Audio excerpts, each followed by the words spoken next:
हंसों का एक झुंड समुद्र तट के ऊपर से गुजर रहा था। उसी जगह एक कौवा भी मौज मस्ती कर रहा था। उसने हंसों को उपेक्षा भरी नजरों से देखा। तुम लोग कितनी अच्छी उड़ान भर लेते हो, कौवा मजाक के लहजे में बोला। तुम लोग और कर ही क्या सकते हो, बस अपना पंख फड़फड़ा कर उड़ान भर सकते हो।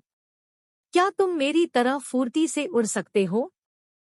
मेरी तरह हवा में कलाबाजियां दिखा सकते हो? नहीं, तुम तो ठीक से जानते भी नहीं कि उड़ना किसे कहते हैं। कौवे की बात सुनकर एक वृद्ध हंस बोला, ये अच्छी बात है कि तुम ये सब कर लेते हो, लेकिन तुम्हें इस बात पर घमंड नहीं करना चाहिए। मैं घमंड वमंड नहीं जानता।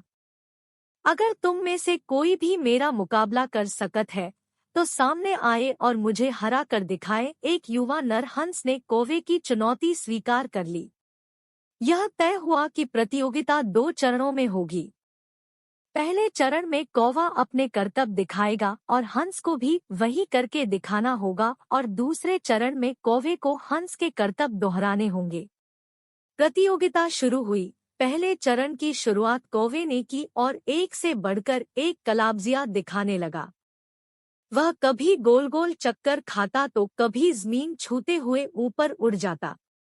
वहीं हंस उसके मुकाबले कुछ खास नहीं कर पाया। कौवा अब और भी बढ़-चढ़ कर बोलने लगा, मैं तो पहले ही कह रहा था कि तुम लोगों को और कुछ भी नहीं आता। ही। फिर दूसरा चरण शुरू हुआ। हंस ने उड़ान भरी और समुद्र की तरफ उड़ने लगा।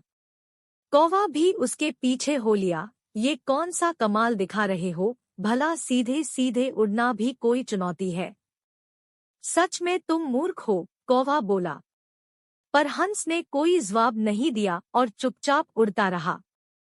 धीरे धीरे वे जमीन से बहुत दूर होते गए और कौवे का बड़बड़ाना भी कम होता गया और कुछ देर में बिल्कुल ही बंद हो गया। कौवा अब बुरी तरह थक चुका था, इतना कि अब उसके लिए खुद को हवा में रखना भी मुश्किल हो रहा था और वो बार बार पानी के करीब पहुंच जा रहा था। हंस कौवे की स्थिति समझ रहा था, पर उसने अनजान बनते हुए कहा, तुम बार बार पानी क्यों छू रहे हो, क्या ये भी तुम्हारा कोई कर्तव्य है?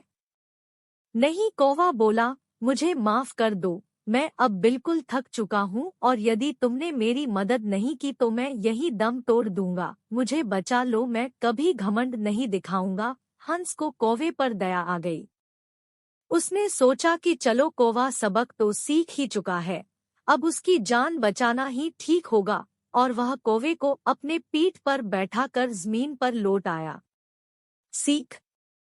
दोस्तों, हमें इस बात को समझना चाहिए कि भले हमें पता ना हो, पर हर किसी में कुछ न कुछ क्वालिटी होती है जो उसे विशेष बनाती है। और भले ही हमारे अंदर हजारों अच्छाइयाँ हो, पर यदि हम उस पे घमंड करते हैं तो देरसबेर हमें भी कौवे की तरह शर्मिंदा होना पड़ता है। एक पुरानी कहावत भी है, घमंडी का सर हमेशा नीचा होता है। इसलिए ध्यान रखिए कि कहीं जाने अनजाने आप भी कौवे वाली गलती तो नहीं कर रहे।